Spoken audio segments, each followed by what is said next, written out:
저는 YTN 기자, 정치부 기자를 오래 했기 때문에 김문수 후보에 대해서 어느 정도 꽤나 안다고 생각했는데 이번에 새롭게 알게 된 것들이 많습니다. 여러분께 그 얘기를 좀 해보려고 합니다. 세 가지로 말씀을 드리겠습니다. 첫 번째, 김문수는 어떤 사람인가? 이번에 신고된 김문수의 전 재산이 10억 8천만 원입니다. 서울 공천동에 25평짜리 아파트가 있는데 그 아파트 한 채가 사실상의 전 재산입니다. 참고로 이재명 후보는 30억 6천만 원, 이준석 후보가 14억 7천만 원입니다. 여러분, 돈이 없다고 자랑인 것은 아닙니다. 그러나 김문수는 이렇게 말한 적이 있습니다.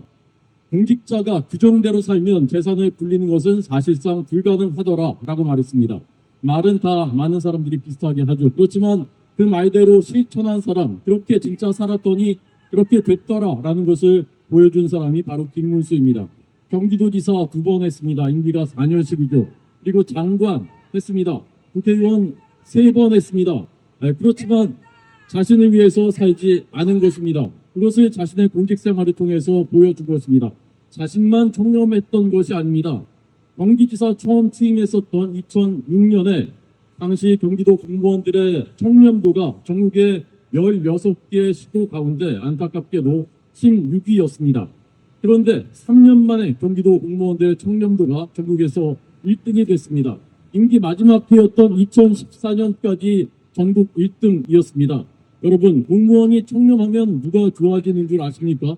공무원이 뒷돈 받지 않고 규정대로 하게 되면 사업하는 사람이 좋아집니다. 눈치 안 보고 뒷돈 안 쓰고 헛돈 쓰지 않고 사업할 수 있기 때문입니다. 여러분, 사업하는 사람이 사업하기 좋은 곳이 되면 그 결과는 그 기업의 서비스가 좋아지고 상품이 좋아집니다. 소비자들이 좋아지고 주민들이 좋아지는 것입니다. 그런 나라, 그런 청렴한 나라들이 선진국이 되는 데에는 이유가 있는 것입니다.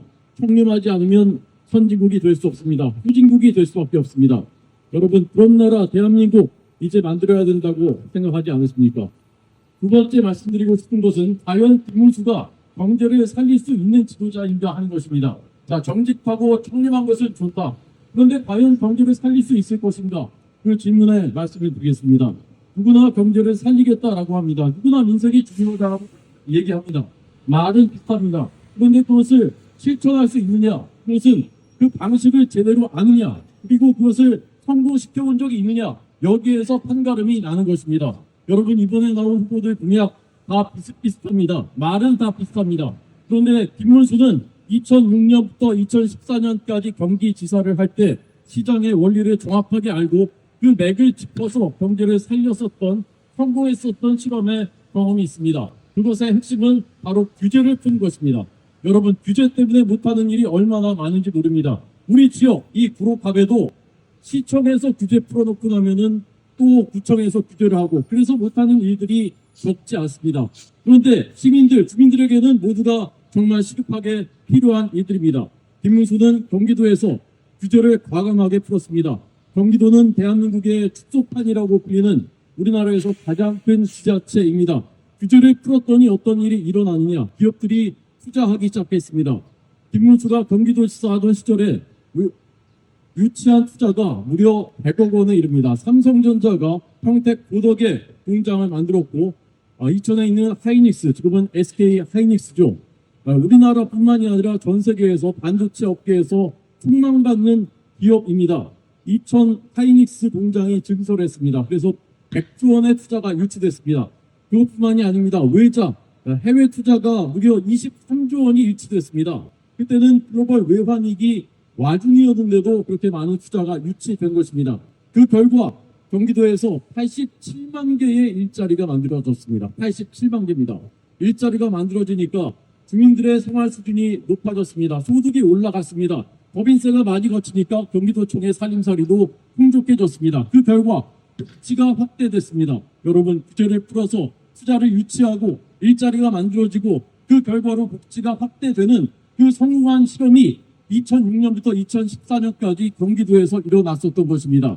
광교와 동탄과 판교, 삼각, 테크노밸리가 조성됐었던 것도 바로 그때입니다.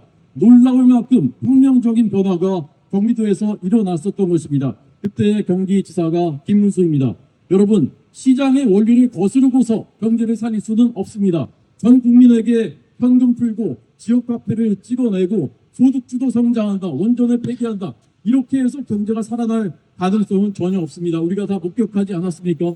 현금 풀어서 한번 소고기 사 먹으면 그때는 좋습니다. 그렇지만 여러분, 소고기 다음 달에도 먹고 그 다음 달에도 먹고 그렇게 해야 경제가 진짜 좋아지고 우리의 삶이 좋아지는 걸 알겠습니까?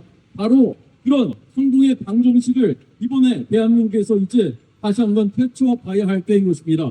김문수의 핵심 공약은 규제 혁신처입니다. 규제를 과감하게 풀어서 그러면 경제 살아날 수 있다라는 것, 이미 성공해 봤다라는 것이 김문수가 말하는 경제 살리기입니다. 여러분, 그 선택을 여러분께 부탁드리는 것입니다. 세 번째로 말씀드리고 싶은 것은 김문수는 정직한 정치인, 약자를 위한 진심이 있는 정치인이라는 것입니다. 여러분, 약자를 위한다는 말도 모든 정치인들이 다 똑같이 합니다. 다 비슷한 얘기들을 합니다. 진심이 있느냐 아니면 말뿐이냐, 여기에서 차이가 달리는 것입니다. 김문수는 서민적인 정치인이 아닙니다. 그냥 서민 그 자체입니다. 7남매 중에 유일하게 대학에 진학했습니다. 서울대학교 경영학과. 그러나 자신이 편한 길로 가지 않았고 민주화운동, 노동운동 하다가 두 번 투옥돼서 2년 6개월에 옥고를 치렀습니다. 여러분, 이 앞에 나가면 개봉 사거리가 있습니다. 거기에 지금 백년갈비 들어와 있는 그 건물, 거기가 바로 김문수가 노조위원장을 했던, 청춘을 불살랐던, 우리 구로에서 청춘을 보냈던 하길 도르코가 있었던 자리입니다. 그곳에서 청춘을 불사르고 노동자를 위한 운동을 했습니다. 그렇게 살아왔던 김문수, 지금도 서울 봉천동의 25평 아파트에서 살고 있습니다. 서민을 어떤 마음으로 대하는가, 서민이 어떻게 살고 있는지를 아는가, 그것이 서민을 위한 진심이 있는가를 가립니다. 여러분, 진심이 있는 곳에 정책이 따라가게 돼 있습니다. 진심이 있는 곳에 예산이 따라가게 돼 있습니다. 여기서 김문수 후보는 부인 설란영 여사와 결혼한 것도 바로 이곳입니다. 구로공단에서 여공으로 일하면서 노조위원장 하던 설란영 여사와 여기서 만났고요. 서울 봉천동의 작은 교회에서 결혼식을 올렸습니다. 웨딩드레스조차 없는 면사포만 쓴 그런 결혼식이었습니다. 그리고 그런 서민의 삶을 지금까지 살아오고 있습니다. 경기지사 할 때 의정부의 단칸방에서 15만 원 가지고 세 자녀를 기르는 아이 엄마를 만나서 한동안 부둥켜 울고 돌아와서 현장 맞춤형 복지정책, 공무원들 입장에서 복지를 하는 것이 아니라 현장에서 수혜자들, 그분들의 입장에서 복지를 펼치는 복지정책, 위기 돌봄, 무한 시스템 도입해서 경기도에서 성공시켰던 정치인이 김문수입니다. 그것은 약자를 위한 진심이 있었기 때문에 가능한 것입니다. 여러분, 김문수는 운동권 시절에 심상정 정의당 대표 잘 아시죠? 심상정 전 대표가 그 시절에 김문수는 운동권의 황태자였고 하늘 같은 선배였다라고 말했던 운동권의 황태자였습니다. 그러나 그가 같이 일했던 진보 세력들, 지금은 정말 약자인 영세기업 노동자 대신에 귀족노조 민노총만 대변하고 있습니다.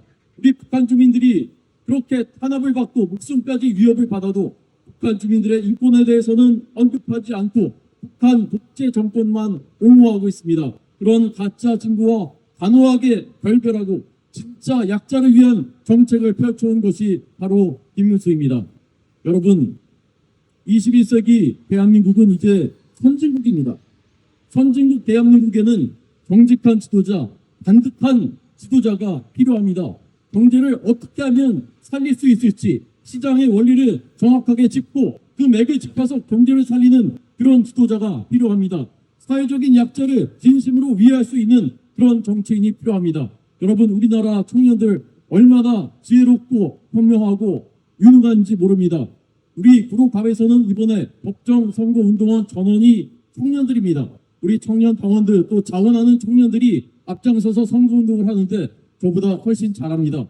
얼마나 똑똑하고 얼마나 열의가 넘치는지 모릅니다. 그런 청년들 지금 전 세계를 매혹시키고 있습니다. 모든 분야에서 대한민국 청년들, 대한민국을 전 세계인들이 사랑하고 있습니다.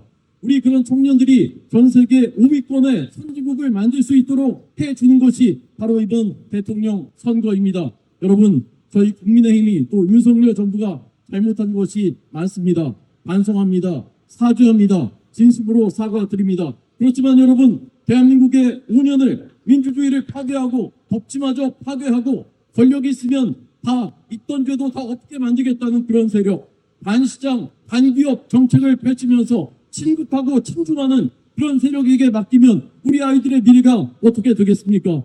우리 대한민국의 5년의 미래를 결정하는 6월 3일 대통령 선거입니다. 여러분, 김문수에게 투표해 주셔서 대한민국의 경제를 살리고 약자를 위한 진심을 가지고 정책을 펼치고 정직하고 반듯한 지도자가 대한민국을 이끌어갈 수 있는 그런 우리 위대한 대한민국을 만들어 주시기를 간곡하게 부탁드립니다. 출근길에 고생이 정말 많으십니다. 그러나 여러분, 아침 출근 시간 견디고 나면 저녁 퇴근 시간이 다가오고 월요일 잘 참고 나면 또 금요일이 다가오게 되어 있습니다. 우리 대한민국도 세계로 뻗어 나갈 것입니다. 여러분, 6월 3일 여러분의 위대하고 현명한 선택을 부탁드립니다. 고맙습니다.